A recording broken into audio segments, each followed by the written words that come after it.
Hello students, जैसा कि आप लोग जानते हैं लॉकडाउन की स्थिति में आप लोगों का क्लास नहीं चल पा रहा है, इसलिए आप लोग यूट्यूब की सहायता से ऑनलाइन क्लास ले रहे हैं। लेकिन इस क्लास को और इंटरेस्टिंग बनाने के लिए मैं आप लोगों को वीडियो से संबंधित नोट्स दे रहा हूं। आप लोग वीडियो के डिस्क्रिप्शन में जाकर लिंक दिया गया है, वहाँ पर नोट्स तथा होमवर्क डाउनलोड कर सकते हैं। लेकिन इसका फ़ायदा आप लोगों को तब होगा जब आप उस नोट्स की सहायता से अपनी कॉपी में सिस्टमेटिक तरीके से अपना नोट्स बनाएंगे। वीडियो शुरू करने से पहले आप लोगों को बता दूं कि मैं सॉल्यूशन चैप्टर स्टार्ट किया हूं, जिसका पहला वीडियो मैंने अपलोड कर दिया है, पार्ट 1 नाम से है। यदि आपने वो वीडियो नहीं देखा है तो पहले उस वीडियो को देख लीजिए और फिर ये वीडियो देखिए। और इस वीडियो में मैं आप लोगों को सॉल्यूशन में कंसंट्रेशन टर्म्स, सांद्रता के पदों की व्याख्या मैं कर रहा था। और आप लोग इसके पहले जो सांद्रता की विधियां पढ़े थे, द्रव्यमान प्रतिशत, आयतन प्रतिशत, द्रव्यमान आयतन प्रतिशत, उसके बाद की ये विधि है मोलरता, मोलारिटी जिसका नाम है। तो मोलरता, जैसा कि आप देख रहे हैं यहाँ पर डेफिनेशन लिखा हुआ है, किसी विलयन के 1 लीटर आयतन में उपस्थित विलेय के मोलों की संख्या को विलयन की मोलरता कहते हैं। मतलब प्रति लीटर आयतन में विलेय के मोलों की संख्या कितनी है, उसी को विलयन की मोलरता कहते हैं। तो यहाँ पर आप मोलरता बराबर लिख सकते हैं। मोलरता को m द्वारा सूचित किया जाता है। सबसे पहले ये जान लीजिए कि m द्वारा सूचित किया जाता है, m द्वारा सूचित करते हैं इसे, मोलरता को। तो आप यहाँ पर लिख सकते हैं कि मोलरता इज इक्वल टू विलेय के मोलों की संख्या, नंबर ऑफ मोल्स, बटा विलयन का आयतन, किसमें? लीटर में। मतलब विलयन का आयतन किस में लेते हैं? लीटर में लेते हैं। तो आप लोग इसमें दो चीज समझिए पहले कि विलेय के मोलों की संख्या क्या है। तो सबसे पहले हम लोग जानेंगे कि मोल क्या होता है। तो mole is the unit of mass of substance, या आप कह सकते हैं कि अमाउंट ऑफ सब्सटेंस। किसी भी पदार्थ के मात्रा की एक इकाई है मोल। और मोल कैसे ज्ञात करते हैं? सिंपली मोल पर तो एक अलग से वीडियो बनाएंगे हम कभी, लेकिन यहाँ पर सिंपली यदि किसी पदार्थ का मोलों का संख्या कैलकुलेट करना हो तो आप उसे कैसे कैलकुलेट करेंगे, इसे हम आपको यहाँ पर बता रहे हैं। मोल बराबर होता है दिया गया द्रव्यमान, यानी कि किसी पदार्थ का number of mole is equal to होता है दिया गया द्रव्यमान, किसी भी पदार्थ का जो दिया गया द्रव्यमान है। अब आप कहेंगे कि ये दिया गया द्रव्यमान क्या है, दिया गया द्रव्यमान क्या है? तो दिया गया द्रव्यमान क्वेश्चन में दिया रहेगा। यहाँ पर दिया गया द्रव्यमान से मतलब है कि क्वेश्चन में वो दिया रहेगा, और बटा उसका आणविक द्रव्यमान, उसका आणविक द्रव्यमान। आणविक द्रव्यमान आप कैलकुलेट करना जानते हैं। इन दोनों चीजों को, यानी कि गिवन मास को, दिए गए द्रव्यमान को और आणविक द्रव्यमान को, दोनों को मैं एक क्वेश्चन की सहायता से आप लोग को समझाऊंगा। मोल को आप ये भी बोल सकते हैं एन से सूचित किया जाता है। मोल को नॉर्मली जो है एन से सूचित किया जाता है। तो आप यहां पर लिख सकते हैं एन इज इक्वल टू दिया गया द्रव्यमान। दिया गया द्रव्यमान को यहां पर मैं लिख रहा हूं जीएम। जीएम क्यों लिख रहा हूं? Given mass. दिया गया द्रव्यमान मीन्स जीएम, यानी कि गिवन मास। शॉर्टकट में इतने लंबे फॉर्मूला को नहीं लिखकर आप ऐसे लिख सकते हैं, जीएम डिवाइडेड बाई एमएम, यानी कि given mass, when given mass divided by its molecular mass then we get number of moles of any substance, यानी कि किसी पदार्थ के मोल को ज्ञात किया जाता है। तो आप यहाँ पर ये भी बात कर सकते हैं, यहाँ पर यदि क्वेश्चन को आपको बनाना हो तो आप विलेय के मोलों की संख्या की जगह पर आप इसे भी लिख सकते हैं, क्योंकि मोलों की संख्या क्या है? n है। तो आप इस फॉर्मूला को ऐसे भी लिख सकते हैं। मोलारता को कैसे सूचित कर रहे हैं, एम से सूचित कर रहे हैं। तो आप बोल सकते हैं कि एम इज इक्वल टू विलेय के मोलों की संख्या, लेकिन मोलों की संख्या क्या है, जीएम बाई एमएम है। तो आप यहाँ पर लिख सकते हैं जीएम बाई एमएम बटा क्या हो जाएगा, विलयन का आयतन, विलयन का आयतन किसमें, लीटर में, किसमें, लीटर में, विलयन का ये आयतन हो जाएगा। तो आप इसे ऐसे भी लिख सकते हैं इज इक्वल टू जीएम यानी कि किसी पदार्थ का दिया गया द्रव्यमान बटा एमएम यानी कि मॉलिक्यूलर मास, और ये नीचे आ गया है गुणे विलयन का आयतन, विलयन का आयतन किसमें, लीटर में, ये लीटर में रहता है विलयन का आयतन। तो इस चीज़ को जो है, इस पर एक हम क्वेश्चन बना रहे हैं, इसको आप देख के समझ सकते हैं, लेकिन उसके पहले आप लोग ये जान जाइए कि जिस विलयन की मोलरता एक होती है उसे मोलर विलयन कहते हैं। क्या कहते हैं उसे, मोलर विलयन कहते हैं।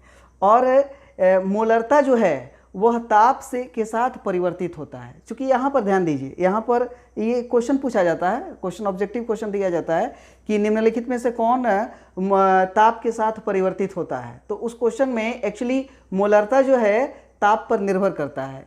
इसकी ताप पर निर्भरता इसलिए है क्योंकि ये देखिए, ये विलयन के आयतन पर निर्भर कर रहा है। विलयन का आयतन, और आयतन जानते हैं कि ताप बढ़ाने से बढ़ता है, टेम्परेचर पर डिपेंडेंट है वो, मतलब टेम्परेचर के साथ आयतन जो है एक्सपेंड करता है। तो ये ताप से के साथ क्या होता है, ये मोलरता परिवर्तित होता है। और जिस विलयन की मोलरता एक होती है उसे क्या कहते हैं, उसे मोलर विलयन कहते हैं। तो आइए चलिए इस पर एक हम लोग क्वेश्चन देख लेते हैं। तो क्वेश्चन है, उस विलयन की मोलरता ज्ञात करें जिसमें 5 ग्राम NaOH 450 ml विलयन में घुला है। इस क्वेश्चन को बनाने के पहले हम लोग मोलरता की इकाई पहले कैलकुलेट करते हैं, बताते हैं इसको।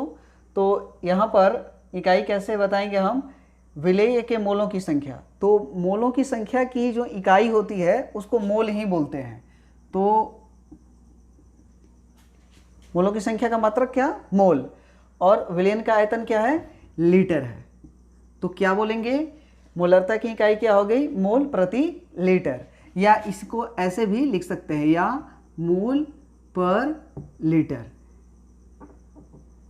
मोल लीटर इनवर्स, ऐसे भी इसको बोल सकते हैं। तो यहाँ पर ये क्या हो गया, इसका इकाई हो गया, मोलरता की इकाई हो गई। अब देखते हैं क्वेश्चन में क्या दिया गया है और क्या हम लोगों को कैलकुलेट करना है। तो विलयन की मोलरता ज्ञात करना है। क्या दिया गया है, 5 ग्राम NaOH 450 ml विलयन में घुला हुआ है। तो विलेय कौन है, विलेय NaOH है। तो NaOH विलेय हो गया, तो इसके मोलों की संख्या हम लोग कैलकुलेट करेंगे। तो कैसे कैलकुलेट करेंगे, आप लोगों को अभी फार्मूला बताए थे हम। क्या दिया गया है पहले क्वेश्चन में देख लेते हैं। विलेय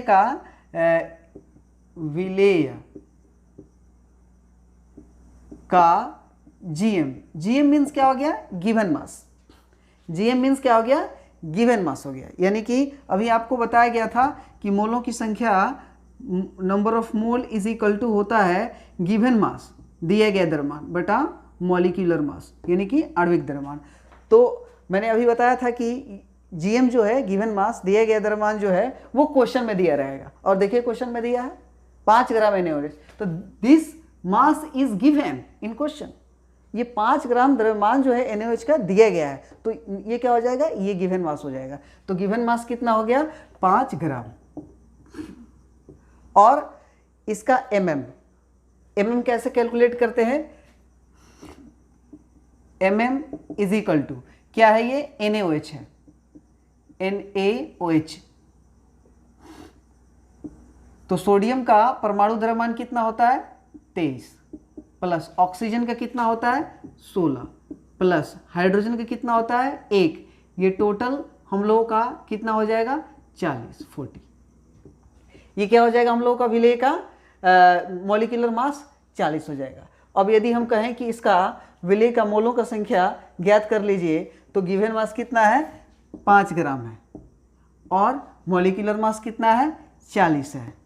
इसे आप लोग यदि कैलकुलेट करें तो ये आप लोगों को कट के जो है हो जाएगा 1/8 और 1/8 फिर 8 से 1 में आप डिवाइड करेंगे तो ये आपको आएगा 0.125 मोल, यानी कि नंबर ऑफ मोल कितना आ गया, विलेय के मोलों की संख्या कितनी आ गई 0.125। अब विलेन के आयतन का बात है तो आयतन कितना दिया है विलेन का 450 ml, लेकिन आप लोगों को ml में आयतन दिया है। विलेन का आयतन, विलेन का आयतन बराबर कितना दिया है 450 ml, लेकिन आप लोगों को ये बात मालूम है कि आयतन जो है लीटर में लेना है तो मिलीलीटर को लीटर में कैसे बदलेंगे 1000 से इसमें डिवाइड करेंगे तो 450 इज डिवाइडेड बाई 1000 तो ये आपको हो जाएगा 0.450 लीटर, ये आपको इतना लीटर हो जाएगा विलेन का आयतन। अब क्या करेंगे कि विलेन का आयतन इतना हो गया 0.450 लीटर और विलेय के मोलों की संख्या कितनी होगी 0.125 मोल। अब मोलरता यानी कि m बराबर मोलरता बराबर कितना हो जाएगा विलेय के मोलों की संख्या, यानी कितना है 0.125 डिवाइडेड बाई ये विलेन का आयतन कितना हो गया 0.450 लीटर। तो अब आप यहाँ से जो है आसानी से कैलकुलेट कर सकते हैं नंबर ऑफ मोल्स इसका कितना होगा। तो जब आप इसमें इसको डिवाइड कीजिएगा तो ये आएगा 0.277 मोल पर लीटर, क्योंकि ये क्या है ये लीटर में दिया गया है, ये किस में है ये मोल में है, तो क्या हो जाएगा इसका इकाई मोल प्रति लीटर। तो यहाँ पर जो क्वेश्चन दिया गया है कि विलेन की मोलरता ज्ञात करें जिसमें 5 ग्राम NaOH 450 ml विलेन में घुला है तो उसकी मोलरता कितनी होगी, यहाँ पर आप इसको ऐसे कैलकुलेट कर सकते हैं। तो इसका आंसर क्या होगा 0.277 मोल प्रति लीटर, यही इसकी मोलरता होगी। अब इसके बाद आप लोग एक क्वेश्चन बनाइएगा अपने से 500 ml जल में 180 ग्राम ग्लूकोज, जिसका सूत्र यहाँ पर दिया गया है, ग्लूकोज का घुला है, विलेन की मोलरता ज्ञात करें। तो ये क्वेश्चन आप अपने से बनाइएगा और नीचे कमेंट बॉक्स में इसका आंसर मुझे बताइएगा ज़रूर। अब इसके बाद मोलरता के बाद सांद्रता की जो विधि हम लोगों को पढ़ना है वो है मोललता, मोलालिटी। डेफिनेशन कुछ इस तरीके से है कि 1 किलोग्राम विलायक में उपस्थित विलेय के मोलों की संख्या को विलेन की मोललता कहते हैं। यानी कि वहाँ पर विलेन का आयतन लिया जा रहा था और यहाँ पर विलायक का द्रव्यमान लिया जा रहा है। फार्मूला सेम जैसे मोलरता का था वैसे ही इसका भी होगा, लेकिन डिफरेंस केवल कहाँ पर होगा कि उसमें बोल रहे थे कि प्रति लीटर विलेन में उपस्थित विलेय के मोलों की संख्या, और यहाँ पर क्या है प्रति किलोग्राम विलायक में उपस्थित विलेय के मोलों की संख्या को विलेन की मोललता कहते हैं। और इसे स्मॉल m से सूचित किया जाता है, इसे स्मॉल m से सूचित किया जाता है। और मोलरता को कैसे सूचित किया जाता था, कैपिटल M से सूचित किया जाता है, और मोलरता को कैपिटल M से, ये चीज़ ध्यान दीजिएगा। फिर इसके लिए फार्मूला लिखना है तो आप ये चीज़ लिख सकते हैं, अर्थात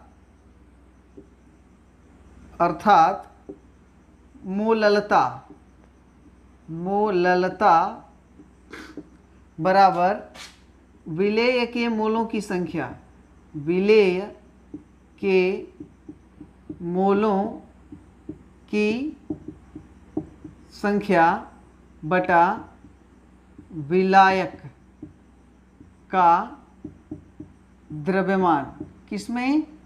किलोग्राम, केजी, किलोग्राम में हम लिख देते हैं इसको।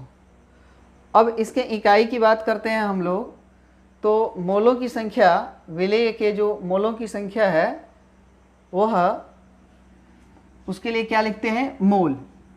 उसके लिए क्या लिखते हैं? मोल लिखते हैं। और विलायक का जो द्रव्यमान है वो क्या है? उसका इकाई किलोग्राम है, तो मोल प्रति किलोग्राम मोललता की इकाई होगी। या इसको आप ऐसे भी लिख सकते हैं, मोल किलोग्राम इनवर्स। अब इसके बाद बात करते हैं कि जिस विलयन की मोललता 1 होती है उसे मोलल विलयन कहते हैं। कुछ इससे संबंधित इंपॉर्टेंट पॉइंट्स हैं, उनको आप लोग समझ लेंगे। जिस विलयन की मोललता 1 होती है उसे हम लोग क्या कहते हैं? मोलल विलयन कहते हैं। अच्छा, मोलल विलयन यानी कि जिसकी मोललता 1 कब होगी? जब विलेय के मोलों की संख्या कितनी हो और विलायक के मोलों की विलायक का द्रव्यमान कितना हो, ये जब दोनों बराबर होगा तभी मोललता जो है 1 आएगा, तभी मोललता क्या है? 1 आएगा। अब इसके बाद ये चीज़ ध्यान रखना है कि मोलरता जो था वह ताप पर निर्भर करता था, क्योंकि मोलरता में क्या लिया जाता था? विलयन का आयतन, और ताप के साथ आयतन परिवर्तित होता है, इसलिए मोलरता भी परिवर्तित होता है। लेकिन यहाँ पर मोललता जो है उसका यहाँ पर क्या लिया गया? मोललता के लिए विलायक का द्रव्यमान लिया गया है। तो आप सभी लोग ये बात जानते हैं कि द्रव्यमान जो है वो ताप से स्वतंत्र होता है, द्रव्यमान ताप पर डिपेंडेंट नहीं है, इसलिए मोललता जो है, मोललता भी ताप पर निर्भर नहीं करता है। तो इसी पर एक क्वेश्चन भी पूछा जाता है कि क्वेश्चन ऐसे होता है, कुछ ये पूछा हुआ एग्जाम में पूछा हुआ क्वेश्चन है कि मोलरता की अपेक्षा, आप लोग क्वेश्चन सुन लीजिए और क्वेश्चन का जवाब अपने से दीजिएगा। मोलरता की अपेक्षा मोललता के रूप में सांद्रता को व्यक्त करना ज़्यादा उचित है, क्यों? तो इसका जवाब यही दिया जाता है। इसका जवाब क्या होता है कि चूंकि मोलरता जो है ताप पर निर्भर करता है और यह ताप बदलने से बदल जाता है, लेकिन मोललता जो है ताप पर निर्भर नहीं करता है और यह ताप परिवर्तित होने से भी नहीं परिवर्तित होता है, इसलिए मोलरता की अपेक्षा मोललता ज़्यादा श्रेष्ठ विधि है सांद्रता को व्यक्त करने के लिए। तो ये हम लोगों का इसके संबंध में कुछ इंपॉर्टेंट पॉइंट्स हो गया। अब इस पर जो है हम लोग एक क्वेश्चन बनाते हैं और क्वेश्चन के माध्यम से हम लोग इसे समझने का प्रयास करते हैं कि कैसे इसे बनाएंगे हम लोग। क्वेश्चन कुछ इस तरीके से है,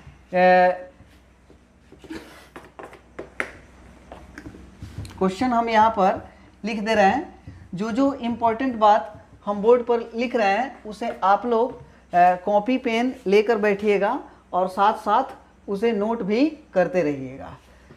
बाद में मैंने डिस्क्रिप्शन में जो लिंक दिया है वहाँ से तो आप नोट्स डाउनलोड कर ही लेंगे, लेकिन आप लोगों को जो मैं इम्पोर्टेंट टर्म्स यहाँ पर समझा रहा हूँ उसको आप लोगों को इस वीडियो के साथ साथ नोट भी करते चलना है।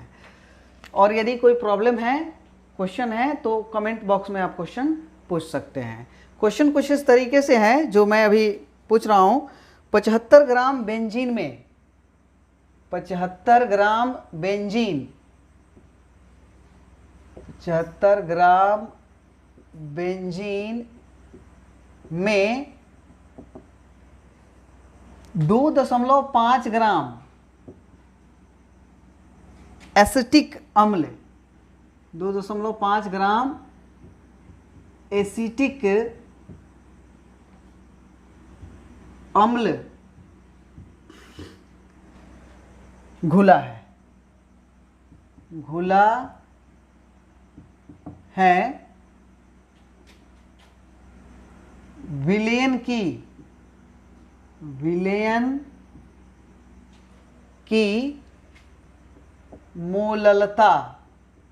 मोललता ज्ञात करें।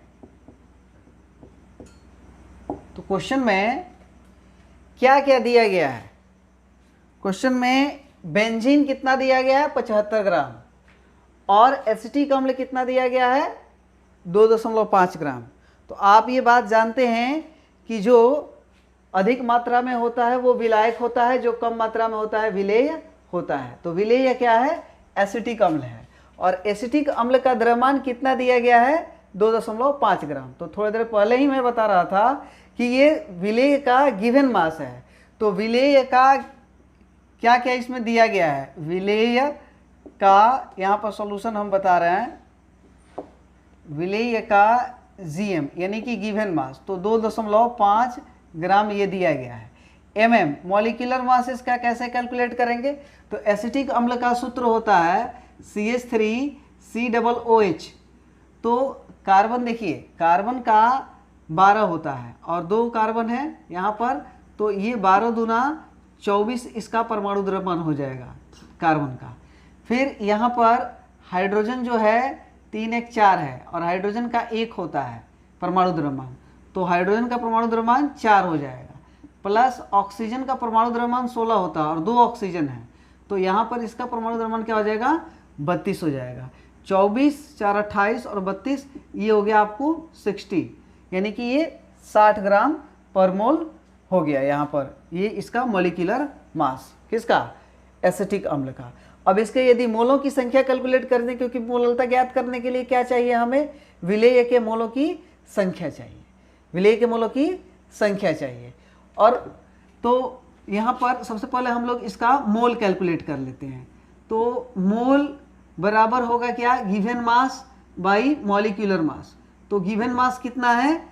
गिवन मास इसका है विलेय का 2.5 ग्राम और इसका मॉलिक्यूलर मास कितना है? 60 ग्राम पर मोल। तो यहाँ पर इसके मोलों की संख्या कितनी आ जाएगी? इसको आप यदि कैलकुलेट करेंगे तो 0.041 ये क्या आ जाएगा? मोल, यानी कि the number of mole of acetic acid in 2.5 gram is 0.041 मोल। ये यहाँ पर एसिटिक अम्ल के मोलों की संख्या आ गई। अब दूसरा चीज इसमें है विलायक का द्रव्यमान, क्योंकि मोललता ज्ञात करने के लिए विलेय के मोलों की संख्या चाहिए और बटा विलायक का द्रव्यमान चाहिए किलोग्राम में। तो विलायक का तो बेंजीन है, तो विलायक यहाँ पर बेंजीन है, तो विलायक का द्रव्यमान यहाँ पर दिया गया है 75 ग्राम, लेकिन हमें किस में चाहिए? विलायक का द्रव्यमान किलोग्राम में चाहिए। तो इसे क्या करते हैं हम लोग? किलोग्राम में बदल देते हैं।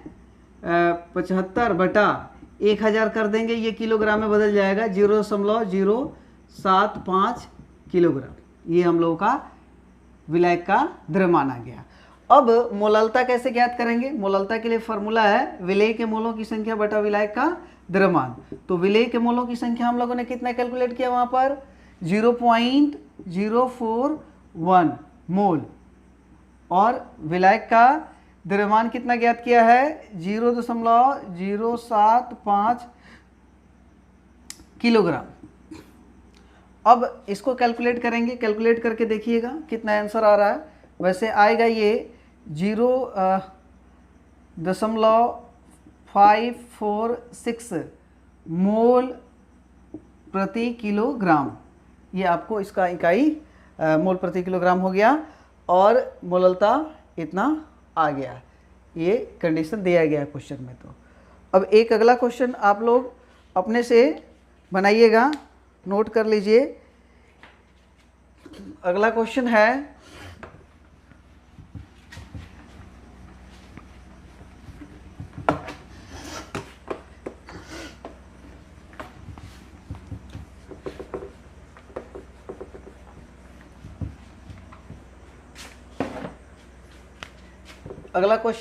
यदि 122 gram carbon tetrachloride carbon tetrachloride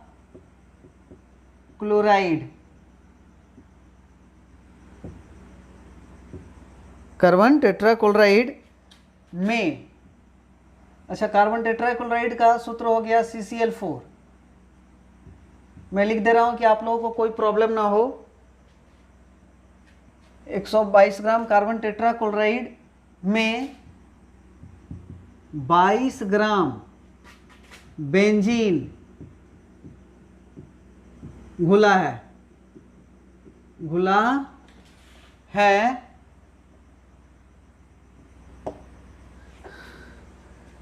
तो विलयन का द्रव्यमान प्रतिशत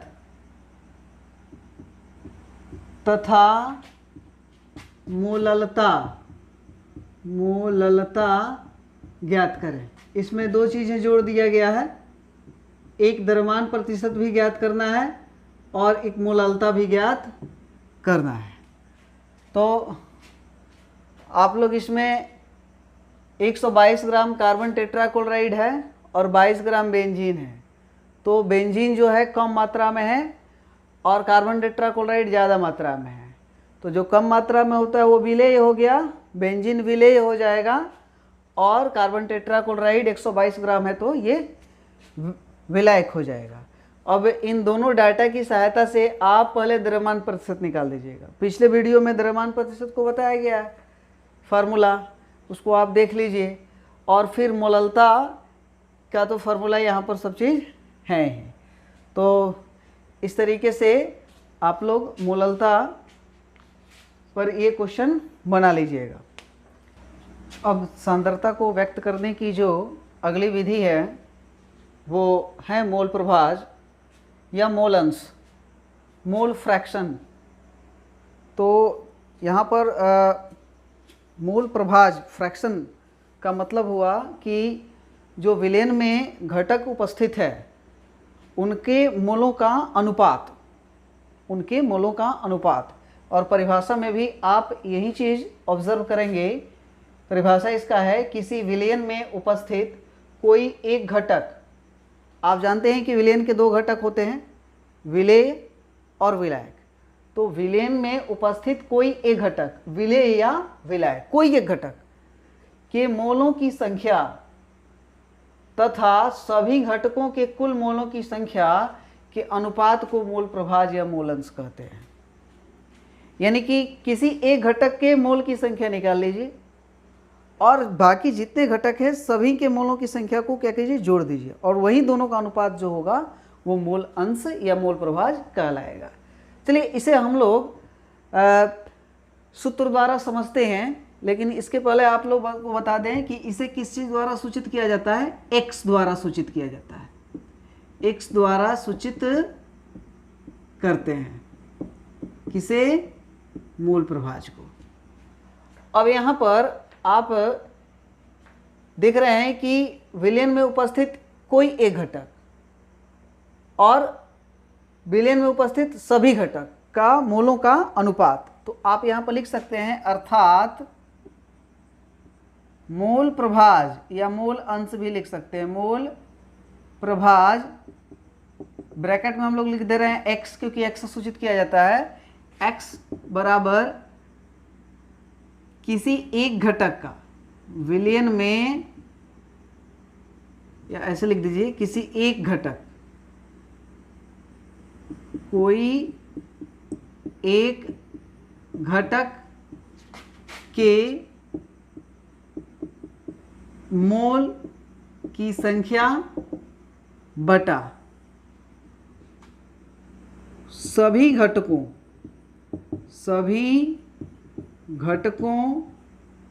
के मोल की संख्या। तो आप ये बात जानते हैं कि इसे जो है यदि विलेय के रिस्पेक्ट में निकालना हो तो यहाँ पर विलेय के मोलों की संख्या रखेंगे, और यदि विलायक के रिस्पेक्ट में निकालना हो तो यहाँ पर विलायक के मोलों की संख्या रखेंगे, और नीचे क्या रखेंगे, विलेय और विलायक दोनों के मोलों की संख्या को जोड़ के लिखेंगे। अब यदि मान लीजिए कि A विलेय है और B विलायक है, यदि A विलेय है और B क्या है, विलायक है, और उनके मोलों की संख्या क्रमशः XA तथा XB हो, सॉरी Na तथा Nb हो। तो यहाँ पर आप ध्यान दीजिएगा, यदि विलेय के मोल की संख्या Na तथा विलायक के मोल की संख्या Nb हो, तो यानी कि विलेय के मोलों की संख्या कितनी हो, Na। ए क्या है, विलेय है, तथा विलायक के मोल की संख्या क्या हो, Nb। बी क्या है, विलायक है। ए विलेय है और बी क्या है, विलायक है, और N क्या है, उनके मोलों की संख्या, इसलिए Na और Nb लिखा गया है। हो तो x से किसको सूचित करते हैं, मोल प्रभाज को, और यहां पर लिख दें XA, यानी कि किसका मोल प्रभाज, विलेय का मोल प्रभाज। किसका मोल प्रभाज, विलेय का मोल प्रभाज। मोल प्रभाज दोनों का निकाला जा सकता है, विलेय का भी और विलायक का भी। इतने देर में तो हम लोग यही चीज समझे हैं, किसी एक घटक के मोलों की संख्या मतलब क्या हुआ, विलेय का भी मोल का संख्या हो सकता है और विलायक के भी मोलों का संख्या हो सकता है। तो मोल प्रभाज हम जो निकालेंगे वो XA मीन्स किसका मोल प्रभाज निकाल रहे हैं हम, यहाँ पर विलेय का मोल प्रभाज निकाल रहे हैं। XA बराबर हो जाएगा, तो क्या, कोई एक घटक यानी कि A के मोलों की संख्या, यानी कि Na बटा Na प्लस Nb, ये क्या हो गया, विलेय का, ये क्या हो गया, विलेय का मोल प्रभाज हो गया। यहां पर चाहे तो लिख भी सकते हैं विलेय का मोल प्रभाज, विलेय का मोल प्रभाज XA बराबर Na बटा Na प्लस Nb। वैसे ही आप ये भी लिख सकते हैं कि XB is equal to Nb बटा Na प्लस Nb। देखिए यहाँ पर नीचे तो दोनों में कॉमन है, एक जैसा है, यानी कि ये कुल घटकों के मोलों की संख्या है Na प्लस Nb, कुल घटकों के मोलों की संख्या है Na प्लस Nb, और ये क्या है, XB यानी कि मोल प्रभाज किसका, B का। B क्या है, विलायक है, B क्या है, विलायक है, यानी कि ये विलायक का मोल प्रभाज।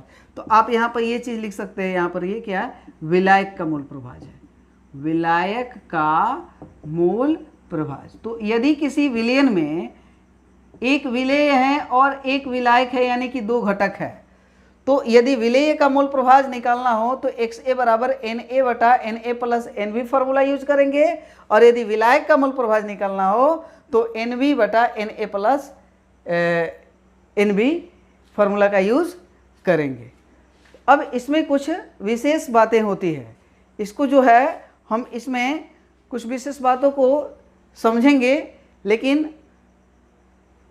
पहले इस पर एक क्वेश्चन बना के देखते हैं। अब मोल प्रभाज का एक क्वेश्चन है, एथिलीन ग्लाइकोल सूत्र दे दिया गया है, C2H6O2 का मोल प्रभाज ज्ञात करें, यानी कि एथिलीन ग्लाइकोल का मोल प्रभाज ज्ञात करना है यदि जलीय विलयन में इसका 20% द्रव्यमान W/W उपस्थित हो।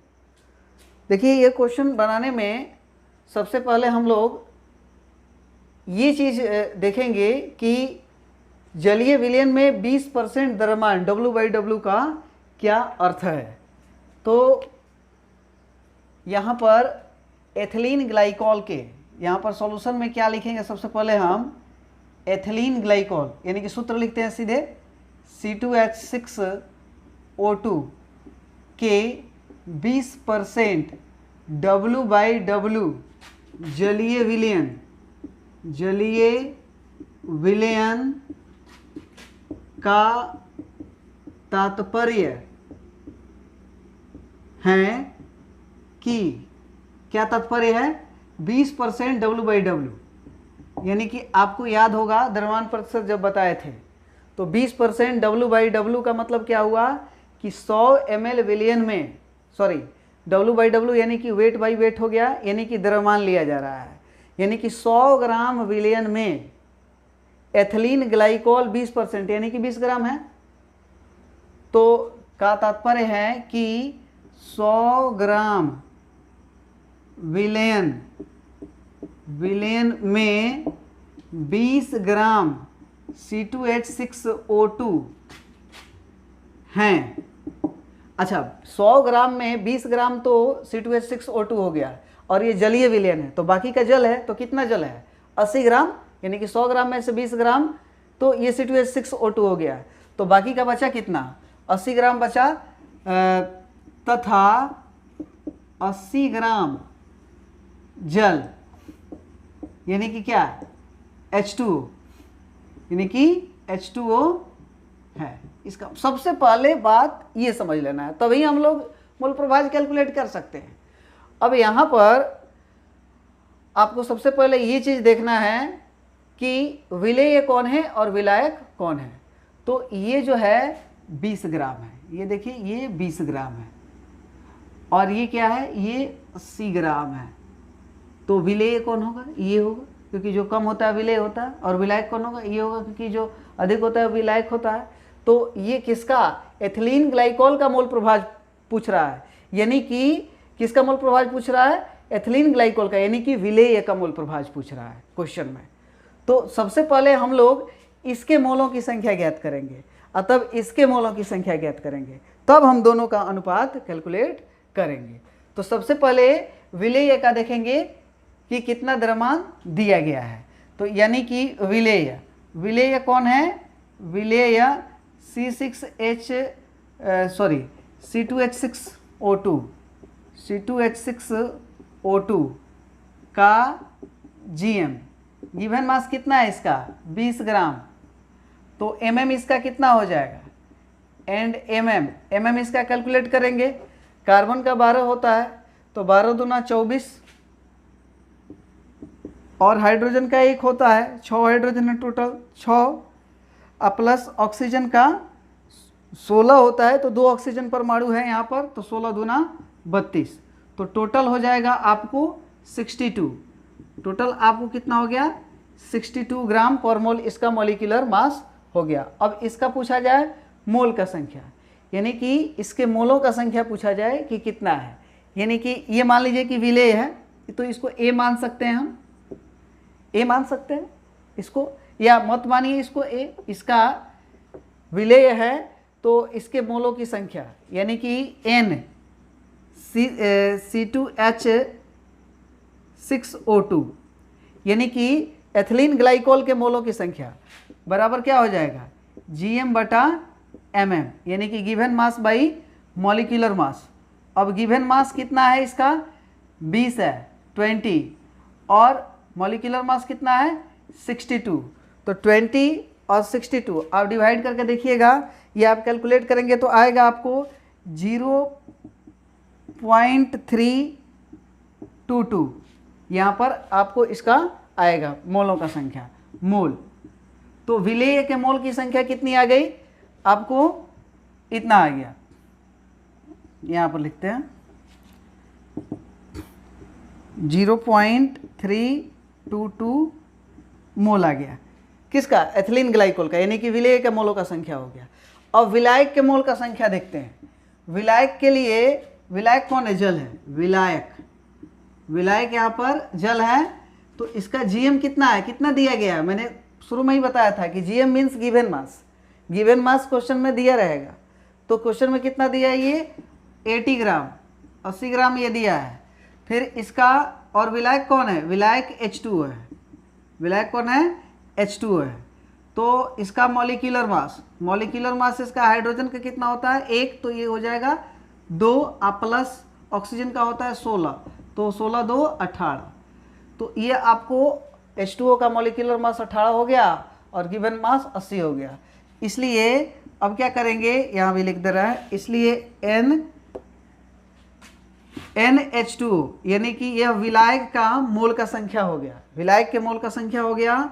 तो इसके लिए गिवन मास कितना है? GM कितना है जी? GM by MM। तो GM कितना हो गया? 80 डिवाइडेड बाई 18। मॉलिक्यूलर मास इसका कितना हो गया? 18 हो गया। तो ये आपको हो जाता है ये डिवाइड करके देख लीजिएगा 4.444। और एक चीज़ ध्यान देंगे हमेशा कि जब आप मोल प्रभाज कैलकुलेट करने के लिए मोलों का संख्या कैलकुलेट करते हो तो दशमलव के बाद कम से कम 3 डिजिट तक आपको भाग देना रहता है। यहाँ भी मैंने दशमलव के बाद 3 डिजिट तक ही भाग दिया है, वो कैलकुलेशन में सुविधा के लिए ऐसा किया जाता है। इसका सिग्निफिकेंस जो है आपको आने वाले क्लास में मालूम चल जाएगा। अब जो है यहाँ पर मोल प्रभाज ज्ञात करना है। मोल प्रभाज किसका ज्ञात करना है? विलेय का, यानी कि एथिलीन ग्लाइकोल का। तो यहाँ पर लिख दे रहे हैं अब x मीन्स मोल प्रभाज किसका? एथिलीन ग्लाइकोल का, यानी कि विलेय का। आप इसको यहाँ पर ये भी लिख सकते हैं C2H6O2। ये क्या हो गया? x, यानी किसका मोल प्रभाज हो गया? एथिलीन ग्लाइकोल का। तो बराबर क्या हो जाएगा? NC2H6O2 divided by NC2H6O2 plus NH2O। इसका मतलब समझ रहे हैं? यानी कि विलेय का मोल प्रभाज, विलेय कौन है? ये है x, क्या है? मोल प्रभाज है। विलेय का मोल प्रभाज बराबर विलेय के मोलों की संख्या है NC2H6O2 बटा विलेय प्लस विलायक के मोलों की संख्या। मोल प्रभाज का तो फॉर्मूला भी यही था ना, परिभाषा भी यही था कि किसी एक घटक के मोलों की संख्या अब बटा विलयन में उपस्थित कुल घटकों के मोलों की संख्या। तो एक घटक यानी कि विलेय के मोलों की संख्या NC2H6O2 और कुल घटक कौन है? विलेय प्लस विलायक। तो यहाँ पर हम लोग पहले ही कैलकुलेट कर लिए हैं कि यहाँ पर इसका क्या है? मोलों का संख्या 0.322 डिवाइडेड बाई इसके मोलों का संख्या, फिर यहाँ पर लिखेंगे 0.322 प्लस इसके मोलों का संख्या कितना है? 4.444। ये इतना हो गया। अब इसको जो है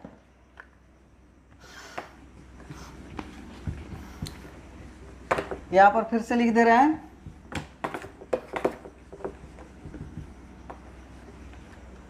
तो ये x C2H6O2 is equal to हो जाएगा 0.322 डिवाइडेड बाई, ये दोनों को जोड़ेंगे तो इन दोनों को जोड़ेंगे तो आएगा 4.766, यानी कि दोनों के मोलों का संख्या जोड़ दिए हैं, विलेय और विलायक के दोनों के मोलों का संख्या जोड़ दिया है। तो इसको आप भाग देके देखिएगा। जब इसको आप भाग देंगे तो यहाँ पर आप कैलकुलेट करेंगे तो इसे आप लोग भाग दीजिएगा तो आएगा यहाँ पर 0.068। तो ये हम लोग का आंसर आ चुका है,